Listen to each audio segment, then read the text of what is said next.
사랑하는 성도 여러분, 안녕하세요. 오늘도 말씀으로 승리하는 은혜가 저와 여러분이 함께하길 주님의 이름으로 축원드립니다. 우리 지난 10월 3일까지 했었던 우리 이 성경 읽기, 즐거운 성경 여행이 우리 그동안 한 달 전도 살기, 특별 새벽 기도회 뭐 등등등으로 해가지고 한 2달여간 잠깐 쉬었다가 오늘 다시 이제 우리 골로새서 여행 중이었는데 골로새서의 말씀으로 이제 마무리 지으려고 합니다. 여러분 뭐 기억 안 나시더라도 제가 이제 지난 내용들을 함께 좀 말씀드리면서 갈 테니까 다시 우리가 이 골로새서 여행을 통해서 좀 은혜를 마지막으로 잘 나눴으면 좋겠습니다. 골로새서도 4장으로 되어 있는데 우리가 그동안 3장까지 읽었거든요. 그리고 마지막 4장의 내용이 남아 있습니다. 자, 그럼 우리 지난 시간 3장에서는 어떤 내용들을 나눴나를 우리가 좀 함께 살펴봤으면 좋겠는데, 기존에 우리가 좀 골로새서 전체에 대해서도 한번 좀 기억했으면 좋겠어요. 골로새서는 제가 앞서 말씀드렸던 4장으로 구성되어 있는데 1장과 2장은 이 골로새 교인들에게 바울이 이 진짜 그리스도인의 삶은 어떤 의미, 어떤 복음을 가지고 살아가야 되는가, 이런 것들을 좀 이야기해주는 이론적인 부분이 있었다면, 특별히 유대율법주의와 자유주의 뭐 이런 곳에서 어떻게 우리가 복음을 지켜내고 예수를 믿는다는 것, 특별히 예수 그리스도, 기독론은 무엇인가, 예수는 어떤 분이고 예수는 구원을 위해 무엇을 하셨고 그래서 우리는 그분을 어떻게 믿어야 되는가를 이야기해주는 가장 아름다운 글이었다면, 그리고 나서 후반부에 있는 3장과 4장은 그런 예수 그리스도를 믿는 우리 그리스도인들은 어떻게 살아야 되는가, 특별히 3장에서는 그런 우리 그리스도인들의, 특별히 하반부에서는 가정생활은 어떻게 해야 되는가, 또 우리의 사회생활은 어떻게 해야 되는가, 특별히 교회 밖의 영역에서 우리 그리스도인들의 생활과 또 소망 그리고 태도는 어떻게 해야 되는가를 우리 말씀해주는 부분이었습니다. 특별히 우리 그리스도인의 가정생활은 어떻게 해야 됩니까? 부부가 서로가 서로에게 복종해야 되고, 또 특별히 부모는 자녀에게 올바로 교육하고 그를 노하게 하지 말아야 되고, 자녀는 부모님께 온전히 복종하는 그런 가정들을 만들어내는 것이 그리스도인의 가정생활의 본이다 라고 하였고요. 또 특별히 뭐 물론 그게 이제 이 당시에는 큰 범주로 보면 주인 상전과 종의 관계에 대해서 이야기하는 게 어떤 가정생활의 카테고리라고도 할 수 있지만, 지금 우리에게로 적용해 보자면 고용주와 피고용인 또는 사장과 직원 뭐 이런 관계들로 적용해 볼 수 있죠. 물론 지금이 그렇다고 뭐 사장이 주인이고 뭐 직원이 종이다 노예다 이런 말은 아니지만요, 그렇죠? 그래서 우리 그리스도인의 사회생활도 어떻게 해야 되는가? 우리가 일을 할 때는 사람 눈에 보이도록, 사람 눈을 속이고서 그냥 눈에 보일 때만 열심히 하는 그런 태도가 아니라, 모든 일을 할 때 하나님 앞에 있는 것처럼 모든 일에 최선과 정직과 성실을 다해라. 이게 우리 그리스도인들의 사회생활의 어떤 기본적인 정직과 성실이라는 태도라면, 또한 사장의 위치 또는 고용인의 위치, 그죠? 갑의 위치에 있는 자는 그 사람에게 공명정대하게, 그리고 횡포를 부리지 말고 기억해라. 왜? 너의 상전이 위에 있다는 걸 기억해라. 결국 사장도, 그렇죠? 고용인도 결국 그 위에 그들보다 더 상전인 하나님이 계시다는 걸 잊어서는 안 된다. 우리 그리스도인들은 그런 사회생활을 해야 된다. 그러므로 우리 그리스도인들은 교회 안에서뿐만 아니라 마지막 교회 밖에서도 모든 것을 하든지 감사함으로, 모든 것을 하든지 주께 하듯이 해야 한다. 이게 우리 바울 선생님이 우리 그리스도인들에게 알려줬던 어떤 우리 정말 구체적인 실천적인 우리 그리스도인들의 삶의 태도와 자세였다라는 것들을 여러분 아시면 되겠습니다. 이게 이제 우리가 지난 2달 전에 3장 후반부까지 나눴던 내용입니다. 이제 그런 흐름하에서 오늘 이어서 말씀들을 한번 읽어볼게요. 자, 그러면 오늘은 골로새서 4-1의 시간입니다. 그리스도인의 성숙한 삶 4번째 시간이고요. 오늘의 분량은 4장의 전반부인 1절에서 6절까지 함께 좀 읽어보도록 하겠습니다. 오늘 제목을 지어보자면 기도로 준비하는 전도의 문 이라는 제목을 지어봤고요. 사실 이 본문의 부분은 저희가 한 3-4주 전에 또 특세하기 전에 제가 주일에 설교 본문으로 했던 부분이기도 합니다. 자, 그러면 오늘 이 부분을 본격적으로 나누기 전에 두 가지 맥을 짚어보고 맥에 따라 내용과 주안점을 한번 나눠볼게요. 자, 먼저 첫 번째 맥. 오늘 본문에 보면 기도로 깨어있음과 기도로 전도의 문이 열리게 해달라는 이 바울의 말이 어떤 의미인가를 우리가 한번 좀 깊이 살펴봤으면 좋겠습니다. 자, 두 번째 맥. 자, 그럼 오늘 본문을 통해 기도로 준비한 우리 전도자들의 삶이 어떤 모습과 어떤 태도로 나아가야 될지도 한번 좀 깊이 생각해보는 그런 시간들, 이런 두 가지 맥을 짚으면서 오늘 본문의 내용과 주안점을 한번 나눌게요. 자, 그럼 먼저 내용을 봅시다. 오늘 골로새서 4장 전반부의 내용은 그리스도인의 기도와 사회, 전도생활이다라고 할 수 있습니다. 바울은 먼저 우리 그리스도 안에서 세워지는 사회 질서와 책임에 대해 마지막으로 이렇게 이야기합니다. 주인된 자들은 종들에게 공정하게 대하며 좋은 것으로 베푸십시오. 여러분 역시 하늘에 계신 주인을 섬기는 자들임을 기억하시기 바랍니다. 예, 이거는 이제 지난 시간에 이어진 말씀이라고 보시면 됩니다. 그 이후에 바울은 그리스도인의 기도 생활에 대해서 이렇게 이야기합니다. 항상 기도하며 깨어 있으십시오. 기도할 때마다 감사를 드리십시오. 우리를 위해서도 기도해 주십시오. 전도의 문을 열어주셔서 하나님께서 알려주신 그리스도의 비밀을 말할 수 있도록 기도해 주십시오. 나는 말씀을 전하다가 지금 감옥에 갇혀 있습니다. 내가 이 복음을 확실하고 올바르게 전할 수 있도록 기도해 주시기 바랍니다. 라고 이야기하는 거예요. 사실 지금 바울은 갇혀 있습니다. 로마 감옥에 갇혀 있는데 이들에게 이제 골로새 교인들에게 기도 요청을 하는 거예요. 내가 풀려나든지 아니면 내가 풀려나지 못하더라도 어쨌든 이 전하고 싶은 예수 그리스도의 복음이 어떻게든 퍼져나갈 수 있도록, 전도의 문이 열려질 수 있도록 중보 기도를 요청하는 이런 바울의 모습을 볼 수 있고요. 이후에 더 자세한 내용들은 우리 주안점에서 함께 나눠볼게요. 그 이후에 바울은 그리스도인의 전도생활, 교회 밖의 사회생활에서 또 우리가 어떤 태도를 살아야 되는지 이렇게 이야기합니다. 믿지 않는 사람들을 대할 때는 지혜롭게 행동하십시오. 기회를 최대한 잘 사용하십시오. 말할 때도 친절하고 분별력이 넘치도록 힘써야 합니다. 그럼 어느 누구에든지 적절한 대답을 할 수 있을 것입니다. 라고 하는 거죠. 우리가 교회 안에서 생활뿐만 아니라 교회 밖에서 우리 믿지 않는 불신자들을 만날 때 그들에게 어떤 자세와 어떤 태도를 대해야 할지, 그리고 우리는 어떤 할 말들을 준비해야 될지 오늘 바울이 여기서 잘 이야기해주고 있고요. 이 부분도 우리 주안점으로 함께 좀 깊게 나눠보도록 하겠습니다. 자, 그럼 오늘 이 부분 골로새서 4장 전반부의 핵심 구조를 한번 나눠볼 건데요. 2절에서 4절의 말씀입니다. 기도를 계속하고 기도에 감사함으로 깨어있으라. 또한 우리를 위하여 기도하되 하나님이 전도할 문을 우리에게 열어주사 그리스도의 비밀을 말하게 하시기를 구하라. 내가 이 일 때문에 매임을 당하였노라. 그리하면 내가 마땅히 할 말로써 이 비밀을 나타내리라. 아멘. 그렇죠? 그래서 오늘 이 기도를 요청하는, 그리고 기도로 전도의 문을 열게 해달라는 이 바울의 요청을, 이 기도의 요청을 오늘 말씀의 핵심 구절로 삼아 보았습니다. 자, 그럼 오늘 이 부분에 대한 주안점 세 가지를 함께 나누고 오늘 골로새서 4장 전반부의 말씀을 한번 나눠볼게요. 첫 번째, 바울은 로마 감옥에 갇힌 채로 골로새서를 썼습니다. 그래서 옥중서신 중에 한 권이잖아요. 바울이 감옥에서 쓰는 편지는 흡사 유서와도 같습니다. 언제 죽을지 어떻게 될지 전혀 모르는 상황이에요. 그리고 바울은 감옥에서 그동안 고마웠던 사람들을 생각합니다. 위로가 되었던 사람들도 기억합니다. 그리고 그는 골로새 교회와 성도들에게 마지막으로 이렇게 당부를 남깁니다. 그 당부들 가운데 가장 먼저 바울은 감사함으로 그들 모두를 위해 기도하면서 이렇게 권면해요. 2절, 기도를 계속하고 기도에 감사함으로 깨어 있으라. 아멘. 그렇죠? 바울은 기도를 통해 우리에게 깨어 있으라고 이야기합니다. 이 말은 단순히 잠을 자지 말아라 라는 뜻이 아님을 여러분 잘 아시죠? 영적으로 민감하고 하나님의 뜻을 놓치지 않는 상태를 영적으로 깨어있다라고 이야기합니다. 우리가 전도할 때 그저 우리 계획대로만 하다 보면 하나님이 준비하신 기회를 놓칠 때가 많잖아요. 그래서 기도를 통해 성령님의 인도하심에 귀를 기울이는 게 중요합니다. 그런데 이런 기도는 단순히 우리의 노력으로만 이루어지는 게 아니라 여기 말씀해 보니까 누구 안에서? 성령 안에서 기도하는 게 중요한 거예요. 성령님께서는 우리가 뭘 기도해야 될지, 어떻게 기도해야 될지를 알고 우리의 연약함을 도와주십니다.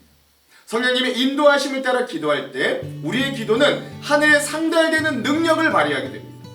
기도란 하나님께서 우리에게 주신 가장 강력한 도구고, 우리는 이 도구를 통해 전도의 역사를 만들어가는 거죠. 바울의 전도 여행은 항상 기도로 깨어있음의 연속이었습니다. 하나님은 바울에게 기도를 통해 미리 알려주시고 또 역사하셨어요.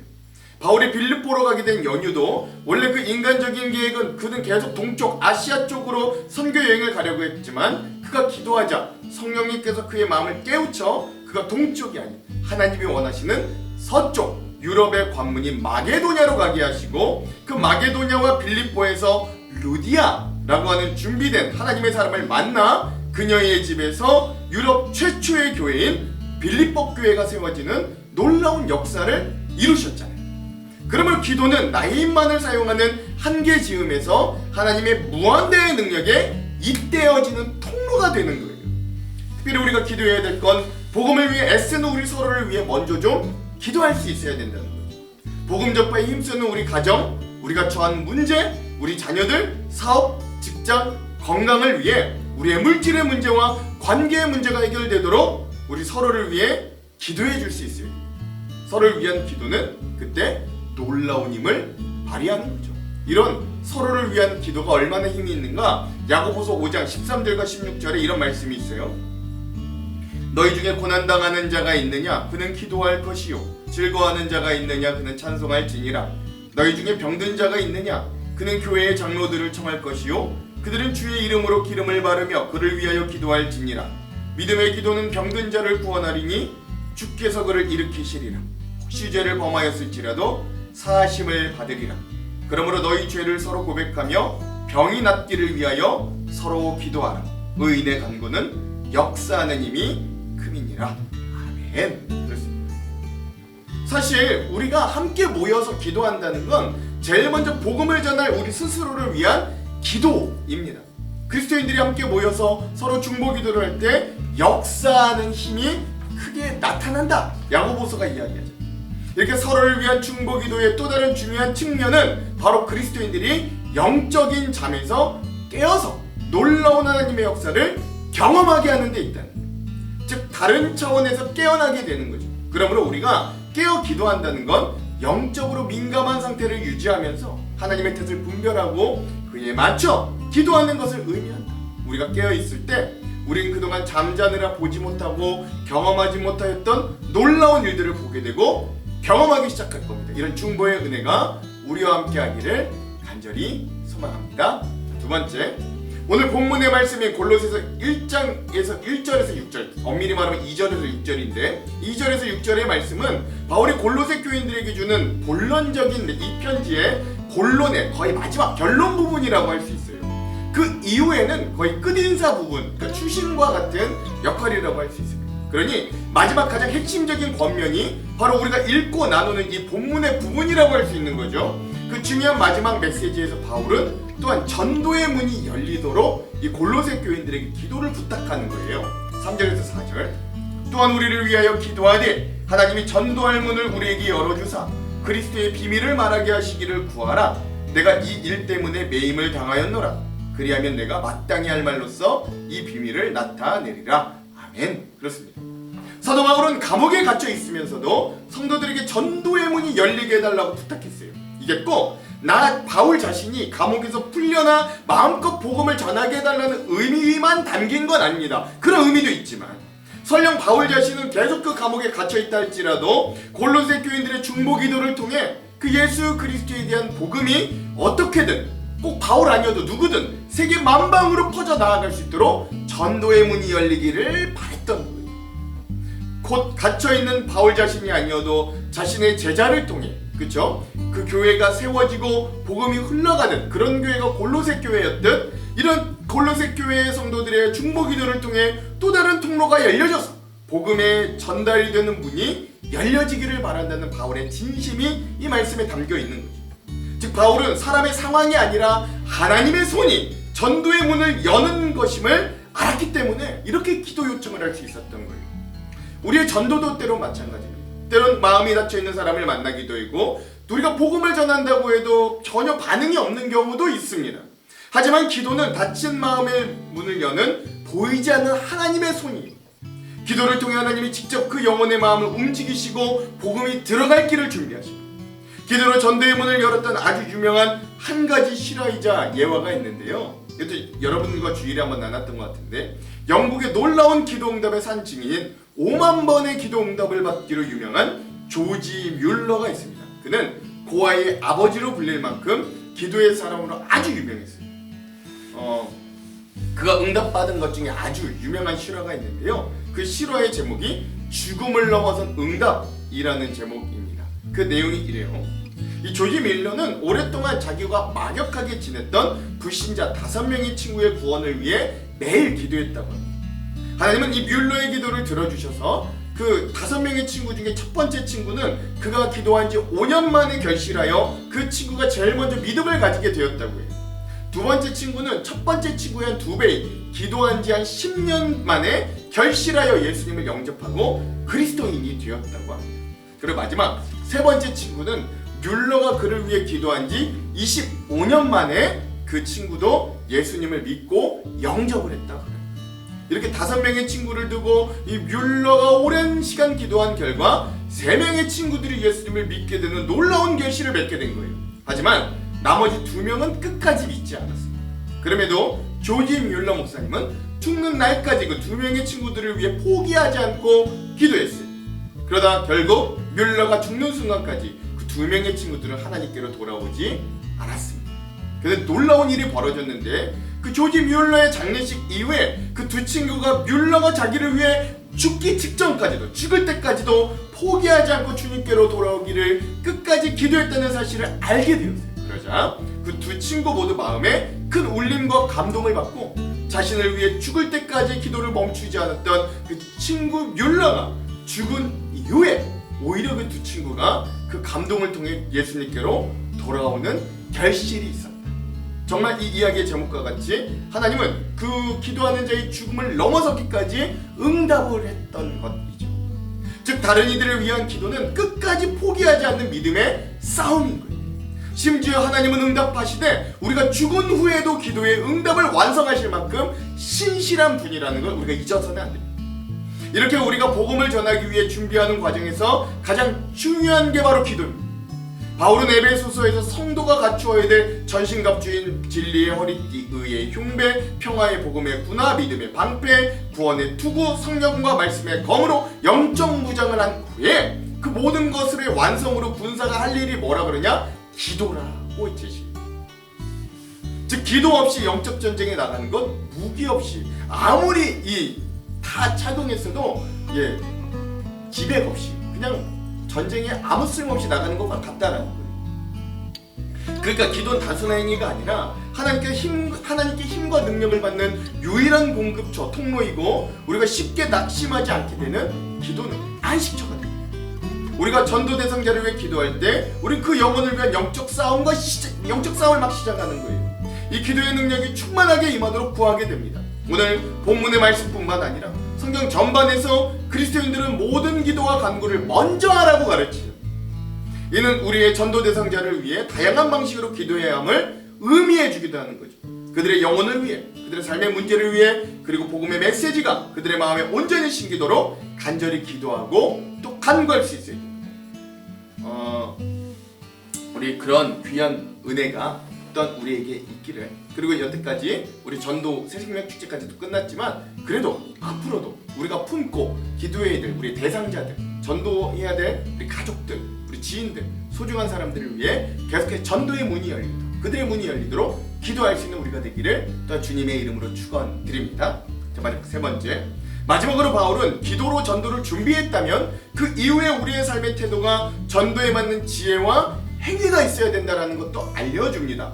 5절의 상반부, 외인에 대해서는 지혜로 행하여, 아멘. 그렇죠? 외인에 대해서는 지혜로 행하여 세월을 하기라. 그 바로 첫 번째가 외인에게, 즉 불신자들에게는 지혜로 행하라는 메시지입니다. 외인은 불신자를 이야기해요. 우린 분명 하나님의 자녀이긴 하지만 여전히 그 외인들, 불신자들 속에 살아갑니다. 이들을 떠날 수 없어요. 우리 이들과 함께 살아갑니다. 우리는 이들을 떠나서 살 수는 없지만 그렇다고 이들과 똑같이 살 수도 없습니다. 이 불신자들은 우리와 가치관이 다르지만 우리가 복음을 전해야 될 대상은 맞는 거죠. 이들과 똑같이 생활하다 보면 우리는 시간을 낭비합니다. 그러므로 우리 이들에게 지혜롭게 행해야 될 수 있는데, 그게 여러분 논리나 힘으로 그들을 이런 전도를 막 강제로 억지로 하라는 말, 해결하라는 말이 아니에요. 이들과 말싸움 벌이지 말아야 됩니다. 말싸움을 하면 이겨도 져도 서로 상처받고 실패하긴 마찬가지. 그러니까 지혜롭게 말해야 돼요. 지식은 과거적인 것이지만 지혜는 현재적이고 미래적인 거예요. 어떤 사람은 지식은 있어도 지혜 없는 사람이 있고, 어떤 사람은 지식은 있어도 지혜는 없는 사람이 있습니다. 예를 들면 이런 거죠. 어떤 부부가 싸우다가 헤어지자고 했어요. 모든 걸 똑같이 나누자고 했는데, 그런데 아이는 셋인데 어떻게 나눌까? 그래서 라삐에게 찾아가 물어봤다고 합니다. 그러자 라삐가 이렇게 말했다 그래요. 너희들 그렇게 정 나누고 헤어질 거면, 너희 부부가 헤어질 거면 아이 하나를 더 낳아서 그때 공평하게 헤어지라 라고 했다는 거죠. 이게 이제 이 이스라엘 우화에 나오는 지혜 이야기인데, 이런 게 지혜인 거예요. 오늘 우리는 하나님께서 주시는 지혜를 가져야 됩니다. 또한 지식과 지혜의 근본이신 하나님을 경외하며 사랑하는 마음으로 이웃들을 사랑할 수 있어야 돼요. 그리고 난 이후에 바울은 세월을 아끼라는 지혜도 이야기해요. 5절의 후반부, 세월을 아끼라. 그렇죠? 외인에게는 지혜롭게 대하고 또 세월을 아껴야 됩니다. 여기 원어에는 시간을 사라는 의미가 있습니다. NIV 성경에는 make the most of every opportunity라고 합니다. 즉 나의 다른 것들을 값을 주고 시간을 사라 라는 이야기예요. 전도의 기회를 포착해야 됩니다. 다른 사람이 어려울 때 복음을 전할 수 있어요. 때로는 이들이 원하는 회식 자리에 좀 갈 수도 있어요. 그러나 우리 이들과 함께 술을 먹을 수는 없죠. 우리는 이들이 관혼상제에도 참석할 수 있어요. 그들이 병에 걸리면 찾아가 볼 수도 있어요. 그러면서 이들에게 복음을 전할 기회를 찾는 거죠. 그 시간을 사는 거예요. 종종 나의 할 일을 포기하고 값을 치르며 그 사람들을 찾아갈 수 있어야 됩니다. 마지막 지혜로 말하며 우리가 대답할 말을 준비해라. 바울은 6절에 이렇게 이야기합니다. 너희 말을 항상 은혜 가운데서 소금으로 맛을 냄과 같이 하라. 그러면 각 사람에게 마땅히 대답할 것을 알리라. 아멘. 그렇죠. 우리의 말을 항상 은혜 가운데 해야 되는 거예요. 하나님이 하셨죠? 하나님의 은혜입니다. 하나님 덕분입니다. 이런 말을요. 맛깔나게 말할 수 있어야 됩니다. 영양가가 좀 있는 말을 해야 되죠. 또한 우리 그리스도인들은 절제되고 품위 있는 언어를 되도록 써야 돼요. 잘 이해될 수 있는 말을 해야 돼요. 왜? 소금으로 맛을 낸과 같이 듣기에 덕스러운 맛을 내는 말을 해야 된다는 거예요. 음식은 소금이 들어가야 맛이 나듯이 다른 사람에게 항상 덕스럽고 친절하고 은혜로운 말을 하도록 노력해야 돼요. 그래야 전도의 문이 열리죠. 특별히 우리 그리스도인들은 믿지 않는 자들에게 나아가 복음을 전해야 되는 할 말을 준비하는 사람들인 거예요. 우리가 삶의 빛과 소금됨을 통해 그들에게 신뢰를 주었다면 그 이후에는 우리 입술을 통해 그들에게 예수 그리스도를 전하는 할 말을 준비할 수 있어야 됩니다. 이에 대해 아주 좋은 구절 있죠. 베드로전서 3장 15절. 너희 마음에 그리스도를 주로 삼아 거룩하게 하고 너희 속에 있는 소망에 관한 이유를 묻는 자에게는 대답할 것을 항상 준비하되 온유와 두려움으로 하고. 아멘. 그렇습니다. 세상 사람들도 그렇게 변화된 존재인 우리들에게 반드시 궁금증과 관심을 가지게 될 거예요. 그러므로 그러한 때를 준비하며 우리가 항상 할 말을 준비하는 자들이 되어야 하는 거예요. 그 할 말 중에 가장 강력한 도구가 바로 우리의 삶이 변했다는 우리의 간증입니다. 베드로 사도는 우리에게 너희 속에 있는 소망에 관한 이유를 묻는 자에게 대답할 것을 준비하라고 권면하잖아요. 바로 그때입니다. 그때가 바로 우리의 소망의 이유와 복음을 전수하고 전할 때라는 거죠. 그래서 하나님 나라를 살아가는 우리들에게는 대답을 준비하는 게 무엇보다 중요합니다. 우리의 간증은 단순히 우리의 과거의 이야기를 늘어놓는 게 아니라 과거의 나, 그리고 예수님을 만나는 과정, 그리고 현재의 내가 어떻게 변화됐는지를 솔직하게 나누는 거죠. 그래서 우리의 할 말, 즉 간증은 단순한 이야기를 넘어 강력한 증거가 되는 거예요. 이론적인 복음 설명은 사람들의 마음을 움직이기 어려울 수 있지만 살아있는 삶의 이야기는 사람들의 마음에 깊이 다가갔습니다. 나의 간증은 복음이 단지 오래된 종교가 아니라 지금도 살아 역사하는 한 사람의 인생을 완전히 변화시킬 수 있는 하나님의 능력임을 증명하는 거예요. 나의 간증은 내가 만난 예수님을 증거하는 거고 그분의 살아계심을 드러내는 겁니다. 따라서 우리는 자신의 간증을 항상 준비하고 언제든지 나눌 수 있도록 우리의 삶을 거룩하게 지켜가야 됩니다. 우리도 하나님 앞에, 그리스도 앞에 내가 얼마나 변화되었는지 그 간증을 갖고 있어야 됩니다. 그리고 그 소중한 경험과 간증을 진실하고 진정성 있게 나눌 수, 진정을 가지고 나를 통해 예수 그리스도가 드러나도록 사용해야 됩니다.